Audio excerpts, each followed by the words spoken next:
In the name of Allah, the most beneficent, the most merciful. A scientific discourse about woman, written by Ayatollah Sayyid Muhammad Hussein Tabatabai and translated collectively by Tawhid Journals.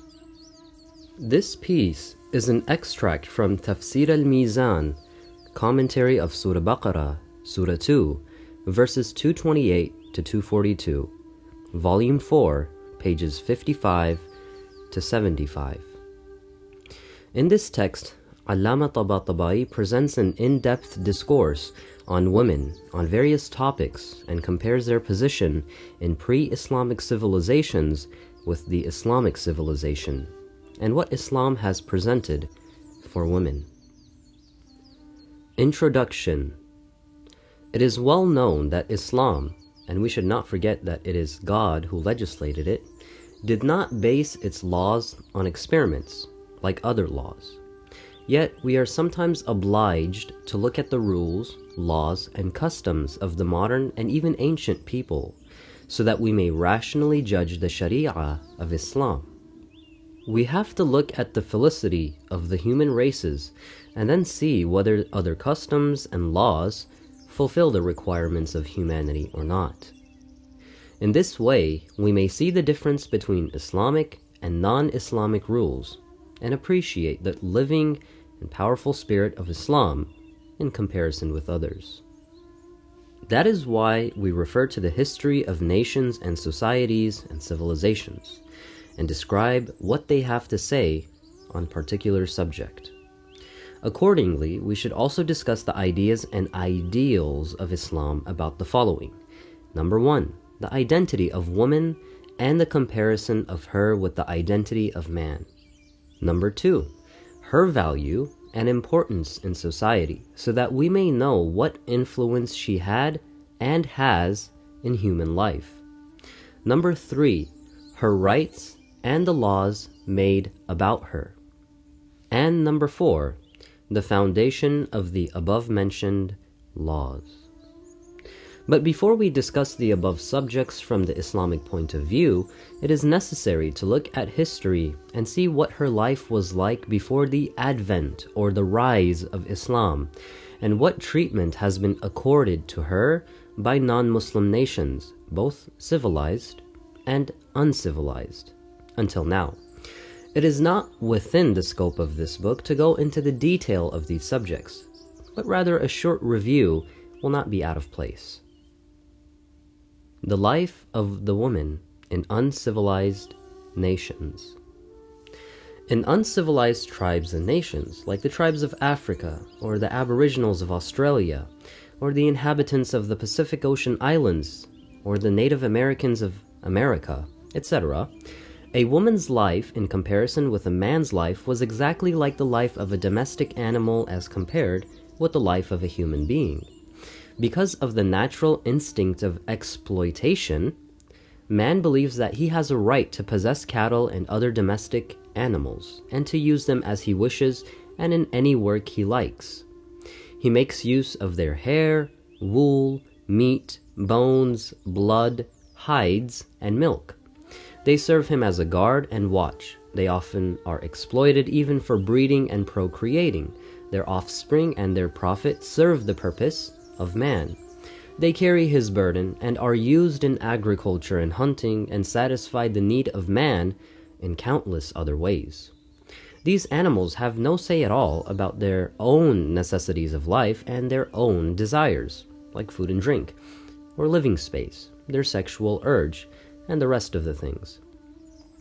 It is only their owner who provides them with these items, according to his own wish, and he would never wish but what is beneficial to himself through these animals. If we were to look from the eyes of that animal at the arrangements made by man, we would surely be alternately amused and enraged at his high-handedness.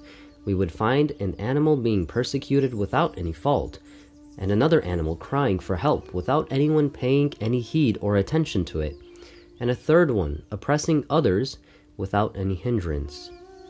We would see one living a blissful and enjoyable life without doing any work to deserve it, like the stallion or the bull, who are kept for breeding, which lives a most happy life according to its own view, and would find others living a distressed and difficult life without having committed any sin to deserve such punishment. For instance, like a donkey, which carries loads heavier than itself, and the horse in the mill. Such animals do not have even the right of life. The owner believes that it is he who has the right of their lives. If someone kills a horse, he is not charged with the murder of that horse. He is only accused of destroying the property of the owner. It is because man thinks that the animal's existence is an appendage to his own existence. Its life is an offshoot of his own life, and that its status is that of a hanger-on. The position of a woman in regards to a man in these tribes and societies is exactly the same. According to their belief, woman was created for man. She was her man's appendage even in existence and life. It was the father who owned her so long as she was not married, and the husband assumed that right soon after marriage. The man could sell her, gift her away, or loan her to some other man for the purpose of cohabitation, procreation, or service, etc. He could inflict upon her any punishment he decided, even if he wanted to, the death penalty. He could abandon her without caring whether she would die. He could kill her to feed on her meat, especially in feasts and during famine. All the properties and rights of the woman belonged to the man. Only he and not she could enter into dealings, selling, buying, accepting, rejecting on her behalf. And the woman was duty-bound to obey the man, whether it was her husband or her father, whether she liked it or she did not. She was not expected to act independently even in her, let alone his affairs. It was her duty to look after the house and the children and make sure that the man's whims and desires were properly satisfied. When there was work to do, she always got the hardest, like carrying heavy load on her back, digging the soil, etc. And from vocations and handicrafts, her share was the lowest and most worthless. Things got bad to such extent that in some tribes, a woman, after giving birth to a child, had to get up at once and engage herself in household chores, while the man lay on her bed, convalescing and getting comfort and treatment for himself. These were her rights and her duties. Every tribe and society had its own special rules and characteristics according to its habit and habitat, and anyone interested should study the books written on this subject. Woman in pre-Islamic civilizations. Now we come to those nations who lived under traditional, well-defined customs which they had inherited from their forefathers, and which were not based on any book or codified law. Such were the people of ancient China, India, Egypt, and Iran. In all these civilizations, the woman had no independence or freedom, either in her intentions or her actions. She was totally under the guardianship and mastership of a man. Neither could she decide on anything concerning herself, nor did she have any right to interfere in civilian affairs like the government or the judiciary, etc. It was her duty to participate with man in all the responsibilities of life, like earning a livelihood. In addition, it was her exclusive duty to look after domestic affairs and the children. She had to obey her man in all his orders and desires. On the whole, a woman in these societies was in a better position than her sisters in uncivilized nations. She was not killed and her meat was not used in feasts. She was not entirely deprived of the right to property, and she owned to a certain extent what she got from inheritance or from marriage, though she could not administer it independently. The man had the right to take as many wives as he desired, and to divorce whomever he wished. The husband could marry after the death of his wife, but in most cases, the widow had no such right, and mostly she was forbidden to participate in society beyond her doorstep. Each of these civilizations had some particular customs. The class system in Iranian society gave women of the upper class a right to participate in government and state, and to also succeed to the throne. Also, it recognized as valid a marriage with women having close affinity, like the mother, daughter, or sister. In China, marriage was sort of a servitude for women. The husband almost owned her and purchased her. She had no right in inheritance and could not eat with men, not even with her own sons. Polyandry was allowed, and many men jointly married one woman and shared her among themselves. In India, she was completely an appendage of the man. She was not allowed to remarry after the death of her husband. She would be burnt alive with the body of the deceased husband. Otherwise, she would live in disgrace. During her monthly period, she was treated as the dirtiest of things. Even her clothes would not be touched by others. In short, the status of women in these nations was something between a human being and an animal. She was treated as a minor child under his guardianship. But unlike the child, she was never thought fit to be free from the yoke of her man's guardianship. Women in some other civilizations. There were some other nations who lived under and were governed by a codified law or book, like the Chaldeans, Romans, and the Greeks. The Chaldeans and the Assyrians followed Hammurabi's code, which made the woman an appendage of her husband. She was not independent in her decision or action. If the wife disobeyed her husband in any way, or decided independently on anything, the husband could turn her out of his home, or could bring in another wife, degrading the offending wife to become a concubine. If she made any mistake in household management or exceeded the limits of the domestic budget, the husband could lodge complaints before the judge, and on being found guilty, she could be drowned in water.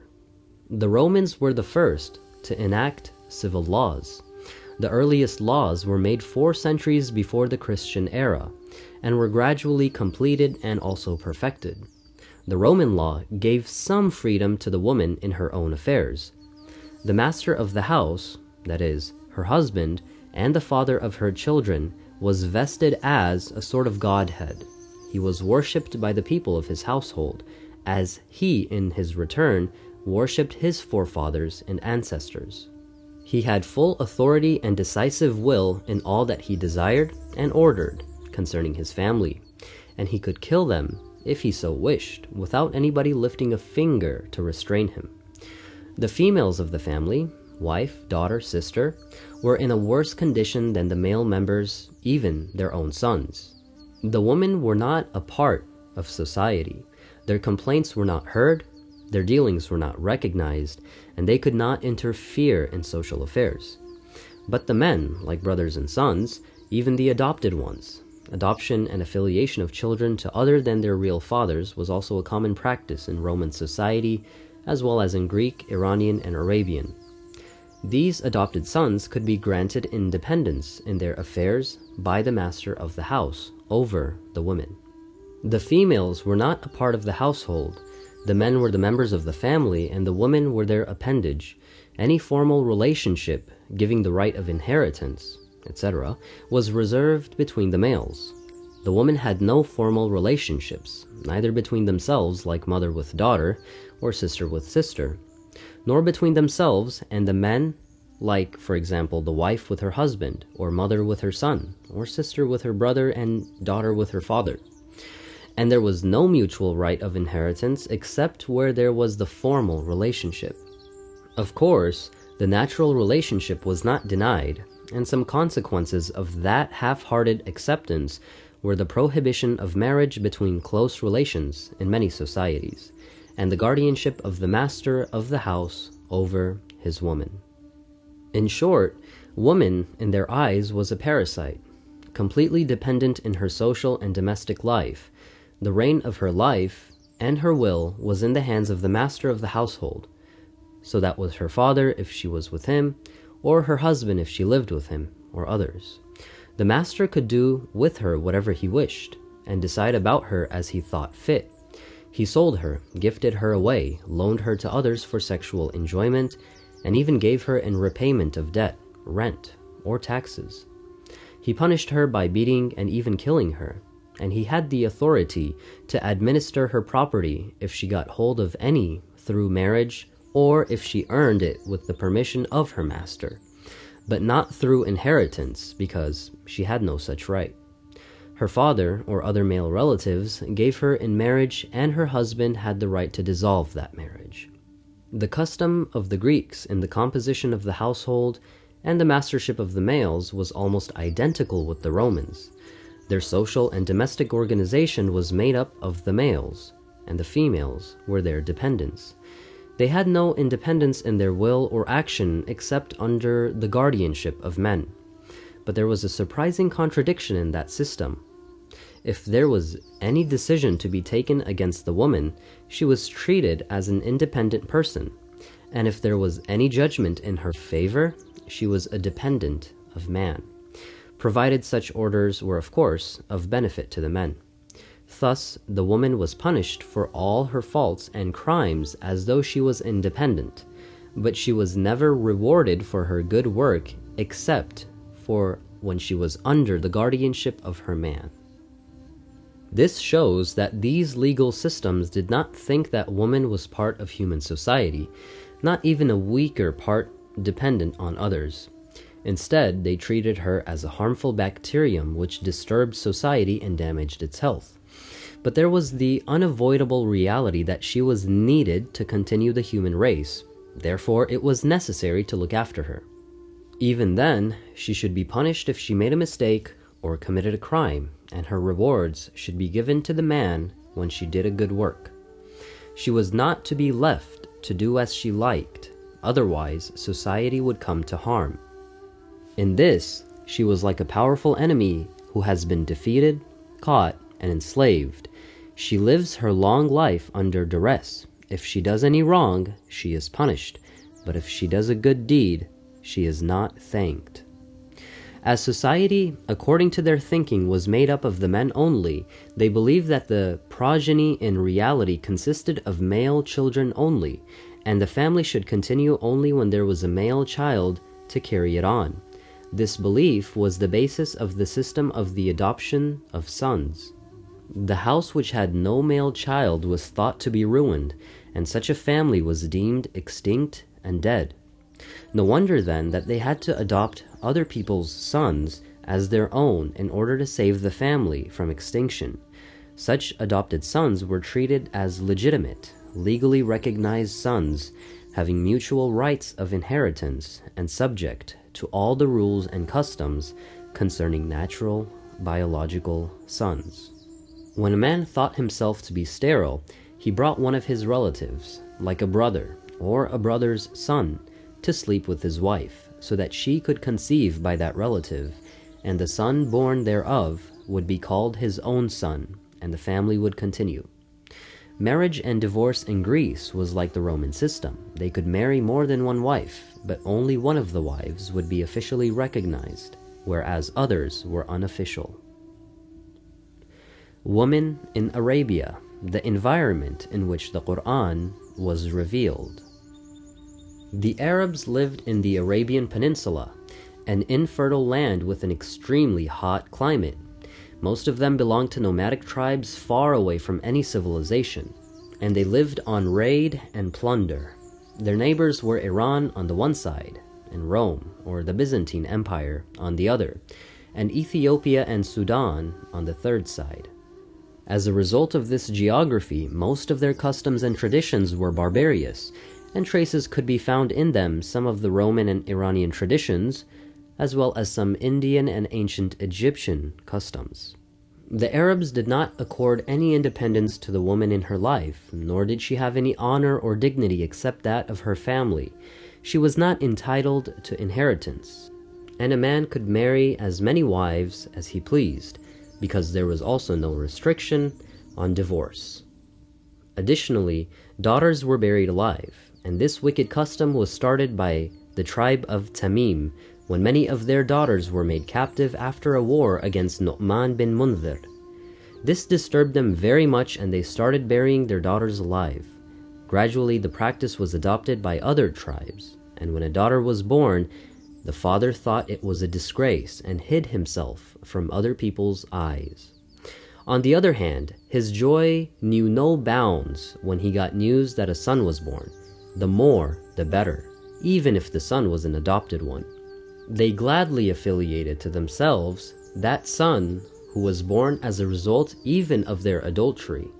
Sometimes, when many people slept with one woman in 1 month and a son was born as a result, every one of them claimed him for himself, and often than not, this led to dispute and further conflicts. Even then, it was seen in some families that their women had some freedom, and especially the daughters were free in matrimonial affairs. Their consent and choice was respected and accepted. In this, they were influenced by Iranian upper-class society.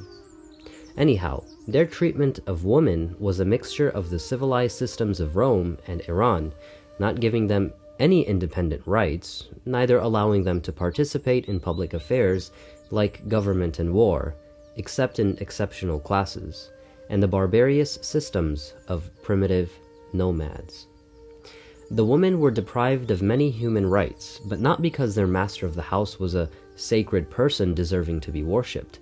It was simply a matter of the stronger party subjugating and exploiting the weaker one. So far as worship was concerned, all of them, men and women both, worshipped idols, as was also done by the Asabi, or the worshippers of the stars, etc. Every tribe had its own idol, made according to its liking and preference. They also worshipped the celestial bodies and the angels, whom they thought to be the daughters of Allah, and made idols representing them according to their own wishes and fancy. The idols were made of various materials, often of stone and wood, though the tribe of Hanifa are reported to have made their idol from flour.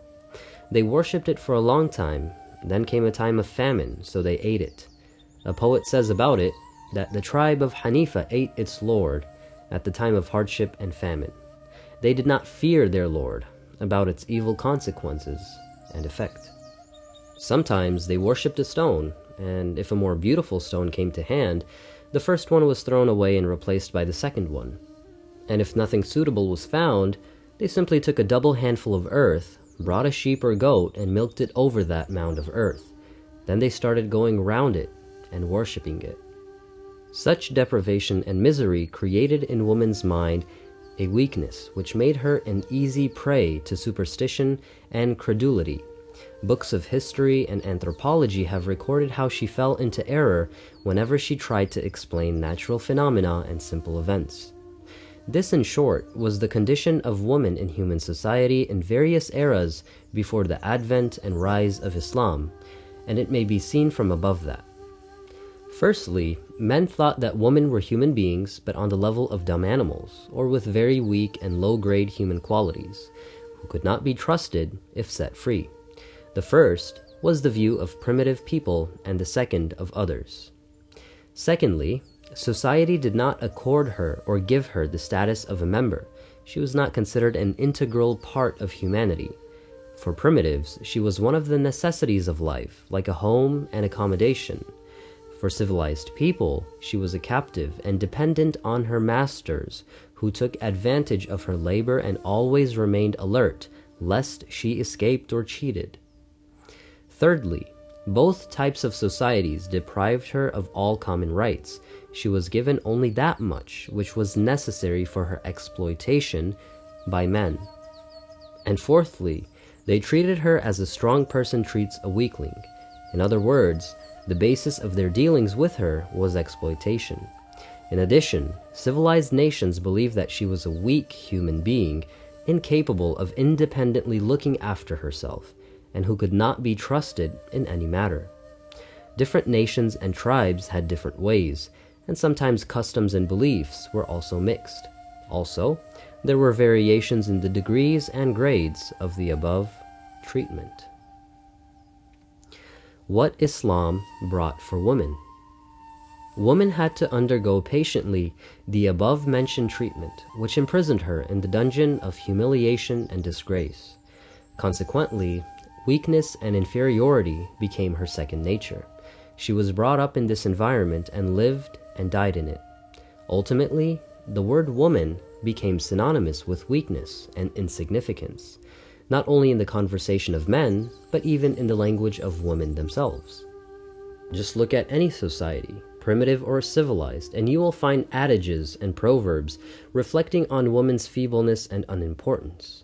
Take any two or more languages of different origins and unrelated developments, and you will find one thing in common: allegories, metaphors, and similes connected with the word woman to scold a coward, or to rebuke a weakling, and to chide a contemptible and despised person. An Arab poet once said, "I do not know whether the family of Hisan are people or women." Such expressions may be seen in hundreds and thousands in every language. These idioms and expressions were enough to show what human society believed about women, even if there were nothing recorded in the books of history and culture, because the ideas and ideals of a nation may clearly be gleaned and taken from its language. The only thing showing any consideration and care towards her is found in a few sentences of the Torah and in the admonition and advice of Jesus to have mercy on her. Then came Islam, the religion of truth and monotheism, accompanied by the Quran. Islam originated and initiated in her favor a system which the world had never known before, from the early dawn of humanity. It set forth straight away against the dictum of the whole world and rebuilt for her her natural place, which the world had completely destroyed from the very beginning. It cancelled and dismissed as baseless their belief about her identity and their practice concerning her treatment. What Islam brought for women. Number 1, her identity. Islam declared that woman is as much a human being as man is. Every person, male or female, is a human being whose substance and ingredients both originate from two human beings, one male and one female, and no one has any superiority over the other one except through piety. God says in Surah 49, verse 13, "O people, indeed we have created you from a male and female and made you nations and tribes, that you may identify yourselves with one another. Indeed, the noblest of you in the sight of Allah is the most God-wary among you. Indeed, Allah is all-knowing, all-aware." God clearly says that every human being originates and is made from two human beings, a male and a female, and they both jointly and in equal degree are the source of his or her existence, and everyone, male or female, is a combination of the substances taken from those two. Note here that Allah did not say, as the Arab poet had said, "And surely the mothers of the people are but receptacles." Nor did he say, like another poet who said, "Our sons are those who are the sons of our sons, and as for our daughters, their sons are the sons of distant men." Indeed, he, that is God, declared that everyone was created from both male and female. All were, therefore, similar to each other. There could be no declaration more complete and more appropriate. Finally, he declared that being a male or female or being born in a certain family or tribe is not the criterion of superiority. Superiority originates only from piety. Additionally, Allah also says in Surah 3, verse 195, "I do not waste the work of any worker among you, whether male or female. You are all on the same footing." Here it is clearly said that endeavor is not repulsed and work is not wasted. And why? Because the one of you is from the other. This verse in this way clearly says that what was implied in the words of the previous verse, that is, "Surely we have created you of a male and a female," that the man and the woman together are single species, without any difference in their origin and root. He goes on to say that the work of anyone from these two groups is not wasted before God. It will not be neglected, and nor will its rewards be given to another person. Every soul is mortgaged against its own endeavors. It is not, as the people have said, that women were responsible for their mistakes, but so far as their good work was concerned, its reward should be given only to the men. Every male and every female get what he or she does, and there is no superiority except of piety. The virtues are a part of piety, like faith with its various degrees, beneficial knowledge, balanced wisdom, good character, patience, and forbearance. Therefore, a believing woman in various stages of the faith, or a learned and wise one, or one who is of noble character, will be superior in her own right and higher grade than those men whomsoever who are not equal to her in these virtues, because there is no superiority except of piety and noble character. There are other verses of the same meaning, and perhaps even more clear, where Allah says in Surah 16 verse 97, "Whoever acts righteously, whether male or female, should he or she be faithful, we shall revive him with a good life and pay them their reward by the best of what they used to do." And in Surah 40, verse 40, it says, "But whoever acts righteously, whether male or female, should he be faithful, such shall enter paradise, and they will be provided therein without any reckoning." And in Surah 4, verse 124, it says, "And whoever does righteous deeds, whether male or female, while being faithful, such shall enter paradise, and they will not be wronged, even as much as the speck on a date seed." And Allah has condemned their disdain of their daughters in these following words. He says in Surah 16 verses 58 to 59 that, "When one of them is brought the news of a female newborn, his face becomes darkened, and he chokes with suppressed agony. He hides from the people out of distress at the news he has been brought. Shall he retain it in humiliation, or bury it in the ground? Behold, evil is the judgment that they make." Obviously, they hid themselves because they thought that a daughter was a disgrace for the father.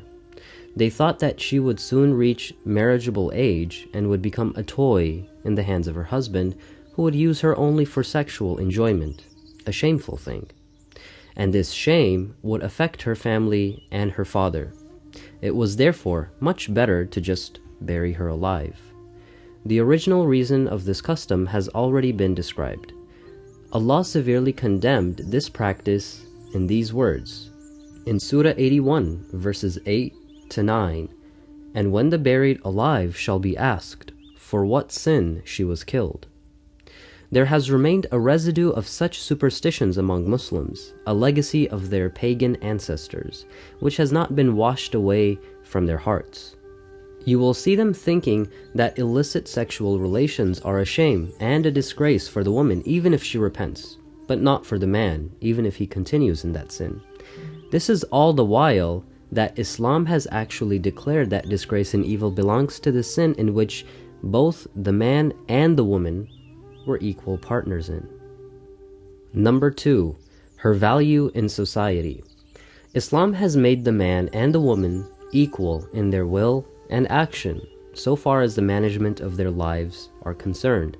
In fact, Allah has said in Surah 3 verse 95, "The one of you being from the other." That is, she is independent in her will and intention and independent in her action. The woman owns the products of her own will and action as the man owns his own, without any difference whatsoever. For her is the benefit of what she earns, and on her is the responsibility of what she does. According to Islam, both are equal. The Quran confirms it, and Allah shows the truth to be the truth by His words. Side by side, Islam recognizes two special qualities in her by which the Creator has distinguished her from the man. First of all, she is like a tilth for the creation and propagation of the human race. The species cannot exist without her. This distinction calls for some special rules concerning her life. Second, she has a comparatively delicate body and a sensitive perception. This has a tangible effect on her life and on the social and domestic responsibilities entrusted to her. This is her value in human society, and also the value of the man may be understood from it. These two distinctions are the basis of all the rules that are common to both groups and of those that are reserved for either of the two. In Surah 4, verse 32, it says, "Do not covet the advantage which Allah has given some of you over others. To men belongs a share of what they have earned, and to women a share of what they have earned. And ask God for His bounty. Indeed, God has knowledge over all things." It shows that the contribution made by each group to society is the criterion of the excellence granted to it. And it is this excellence which gives special status to one in comparison to the other. For example, man has been given preference over woman in the share of inheritance, while woman has been given preference over man by being exempted from the responsibilities of maintenance. And no one should covet the preference given to someone else. There is another type of excellence, which results from the deeds of the doer, whoever he or she might be. For example, the virtues of faith, knowledge, reason, piety, and other admirable qualities. And it is the grace of Allah that He gives it to whomever He wishes. Thus, ask Allah of His grace. The proof of the above statement is found in the words of Allah in Surah 4, verse 34, where it says that men are the managers of women. Common and special rules. Woman, like man, is subject to all the rules concerning worship and social rights. She may act independently in all matter in which man is free to act, for example, like inheritance, earning, dealings with other people, learning, teaching, making a claim, defending her rights, and so on. In all such affairs, Islam makes no discrimination between man and woman. Of course, in other matters it has limited her sphere of activity because of her natural characteristics. For example, she may not be made a ruler, and she is also exempted from participation in fighting, although she may attend the battlefield struggles and has been entrusted with its other responsibilities like nursing and treating the wounded soldiers, and she gets half the share of man in inheritance. She has to hide her body and the places of adornment. She has to obey her husband so far as his conjugal rights are concerned. To compensate these burdens, she is exempted from her own maintenance, and it is her father or husband who must maintain her, and they are also obliged to protect her to their utmost ability, and she has the right to bring up her children. Islam has also enjoined that her person and honor must be protected. Her name may not be used in any undignified manner. Also, she is exempted from worship during her monthly period and after the delivery of a baby. In short, Islam says that in all conditions and in every way she should be treated with tenderness and kindness. What she is obliged to learn and do in brief is as follows. On the side of learning, she must know the fundamentals of the faith and the commandments of the Sharia concerning worship and civil rules. And on the side of action, she must follow the rules of the religion and obey her husband by giving him his conjugal rights. But she is not obliged to earn her livelihood by any employment, handicrafts, or artisanship, nor is she obliged to take up the drudgery of domestic work. Similarly, it is not her duty to burden herself with what is considered useful for the general welfare of the society, like learning various disciplines other than those mentioned earlier, or participating in useful industries or handicrafts. She is not obliged to do so. But if she acquires such extra knowledge or looks after her domestic arrangements or affairs useful for the society, it will be regarded as her extra excellence, provided that she keeps within the limits imposed upon her by the Sharia. It will be a matter of pride for her. The traditions and narrations of the Prophet support what we have said. Space does not allow for full details, otherwise we would have liked to describe how the Prophet lived with his wife Khadija and his daughter Fatima, as well as his other wives, and how he behaved with the women of his community and what he said and enjoined about women. Also, we would love to have quoted the narrations and traditions which stem from the Imams of Ahlul Bayt and their women, like Zainab, the daughter of Imam Ali, or Fatima and Ruqayya, the daughters of Imam Hussein, and others, and what they said about women. Perhaps we will get a chance to quote some of them in the traditions connected with the verses concerning women. The foundation. The foundation upon which these rules have been built is nature. It may be understood from the explanation under the heading, Her Value in the Society. Further details are as follows. The scholars of social sciences will no doubt agree with the premises that the duties imposed by society should be based upon natural abilities and demands. It is nature which has led human beings to this collective social life from the earliest dawn of humanity. Of course, a certain society may at times deviate from the natural course, as the body, by deviating from its natural way, loses its health and becomes sick. Likewise, a society, by straying from the natural dictates, deteriorates into chaos. Society, healthy or sick, is thus based on nature, although a sick society has been contaminated by extraneous and harmful elements during its process. This fact has been mentioned or alluded to by scholars of social sciences, and the Book of God, long before these researches, has explained it in the most excellent style, as follows. In Surah 20, verse 50, it says, Our Lord is He who gave everything its creation and then guided it. And in Surah 87, verses 2 to 3, it says about God, who created, then made complete, and who made things according to a measure, then guided it. And in Surah 91, verses 7 to 8, it says, And I swear by the soul and Him who made it perfect. Then He inspired it to understand what is wrong for it and what is right for it. These and other such verses show that all things, including human beings, are guided to what they have been created for, and that they have been equipped with what is needed to reach their goal. The blissful life is that which conforms perfectly with the dictates of nature.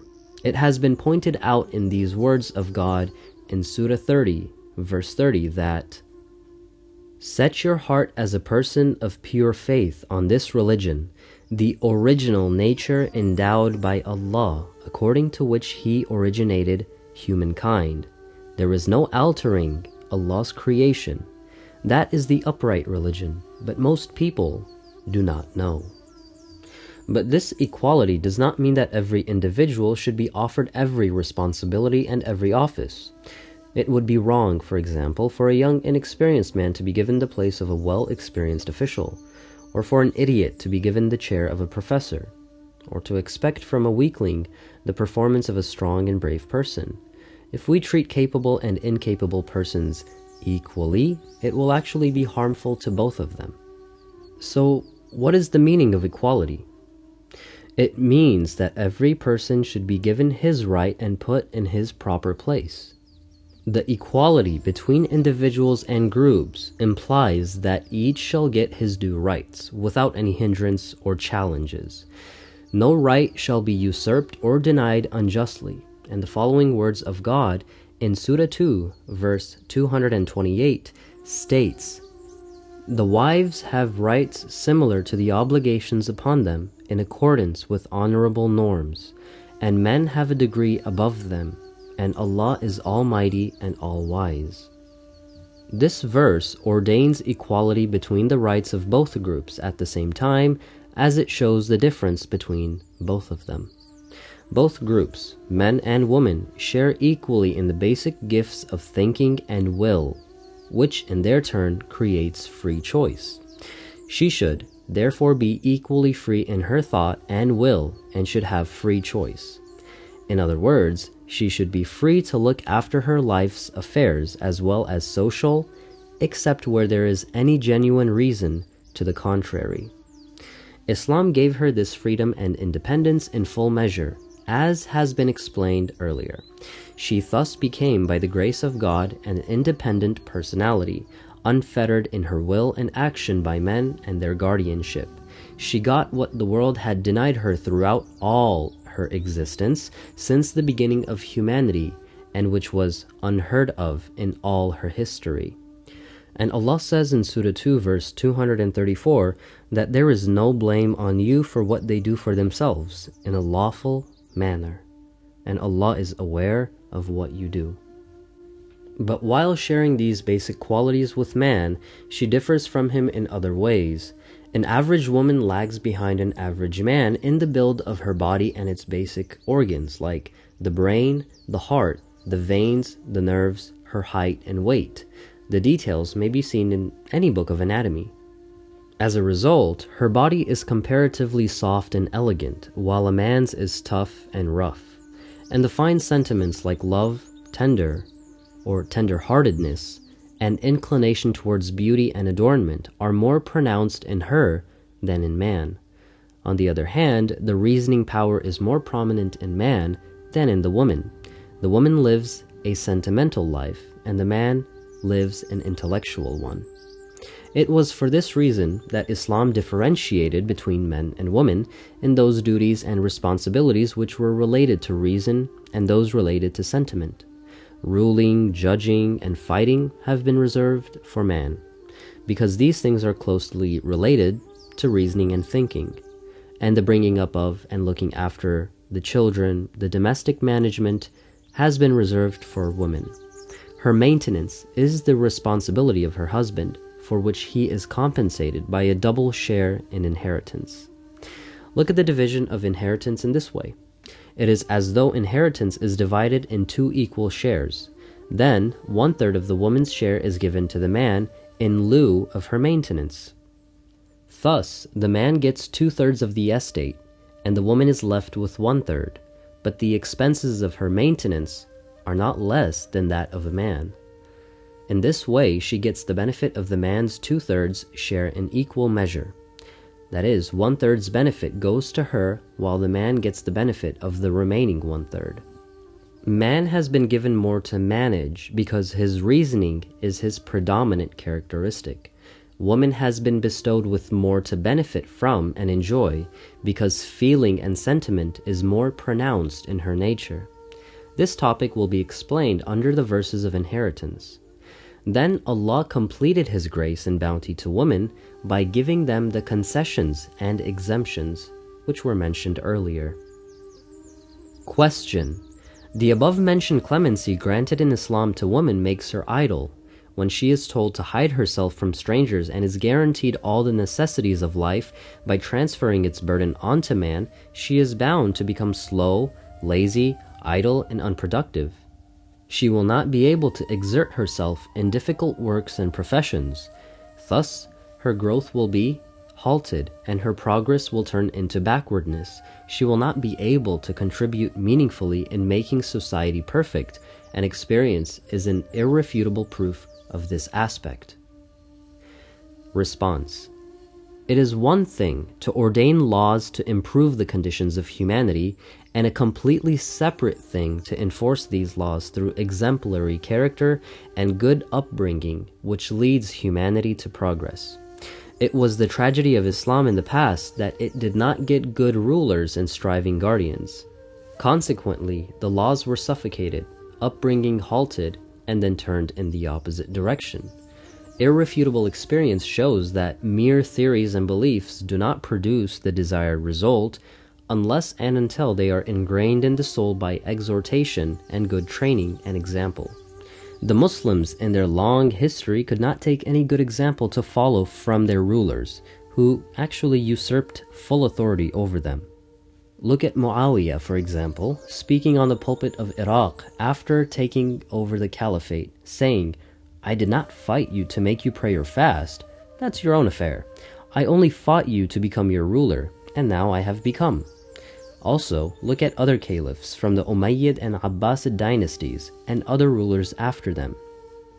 All of them were of the same type, and had it not been that this religion gets its light from the light of Allah, which cannot be extinguished, then judgment would have been pronounced against the Muslims long ago, and thus likely they would have been perished.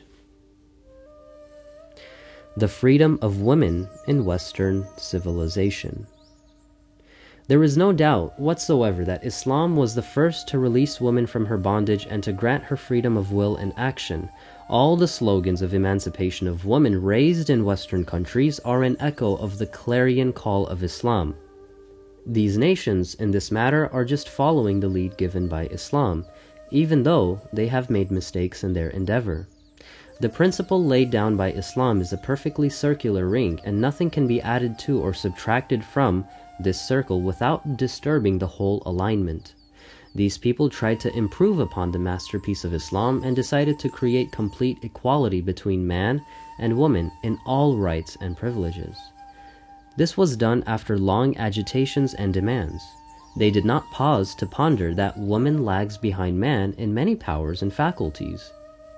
They explain away the inherent weakness of the woman by attributing it to defective training and upbringing to which she has been subjected since time immemorial, perhaps since the beginning of humanity, even though she was equal to man in all her natural potentials. But it may be asked that if natural potentials of both groups were the same, why did society since the dawn of humanity decide to oppress her? Why and how did man succeed or succeeded in subjugating her in the first place? And why has this oppression never changed its course? Western civilization, in spite of its keen desire to emancipate women, has not succeeded in doing so. The data collected show that woman is far behind man in all those professions and activities which Islam has reserved for man, like ruling, judging, and military service. And as to what has been the fruit of this endeavor, the less said, the better. A discussion about marriage and divorce. Marriage is one of the fundamental sociological institutions.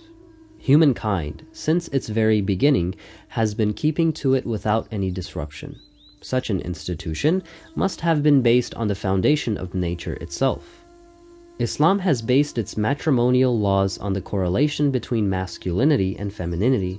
There is no need to emphasize that this complementary system created in man and woman, and it is the most intricate and interrelated system permeating their whole bodies, was not created in vain and without purpose.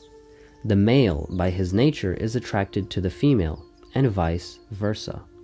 And this system has only one goal in sight: reproduction and the continuity of the race.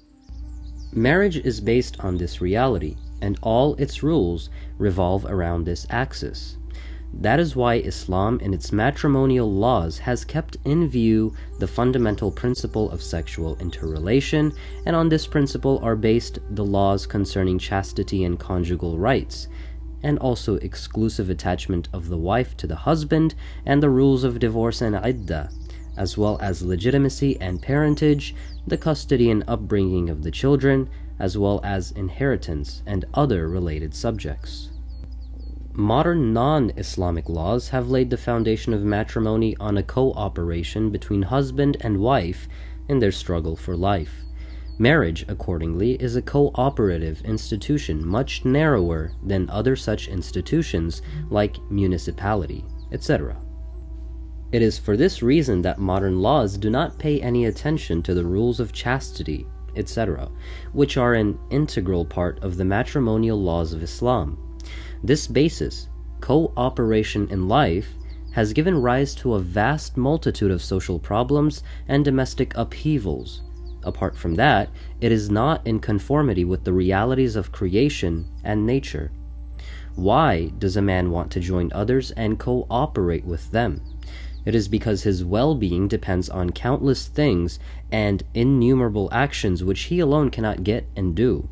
He is by necessity obliged to join hands with others.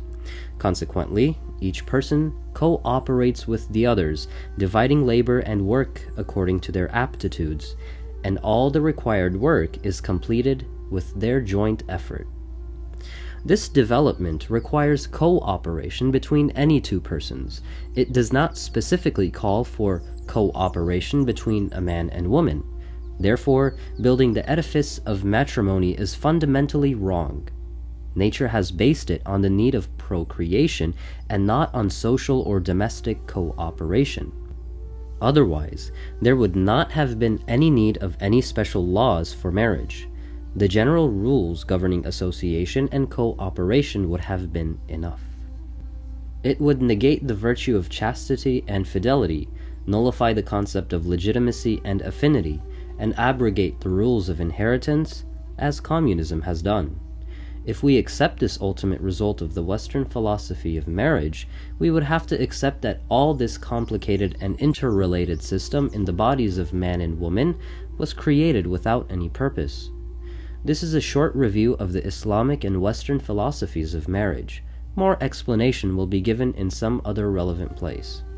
So far as divorce is concerned, it is a thing which the Sharia of Islam should be proud of. It has been made lawful, and this legalization also is based on nature. There is nothing in nature to interdict or forbid it. Details of the conditions of its validity will be given in the chapter of divorce. Here, it should be noted that majority of the nations of the world have had to adopt this system in their civil codes, even though previously they ridiculed Islam on this account. End of a scientific discourse about women.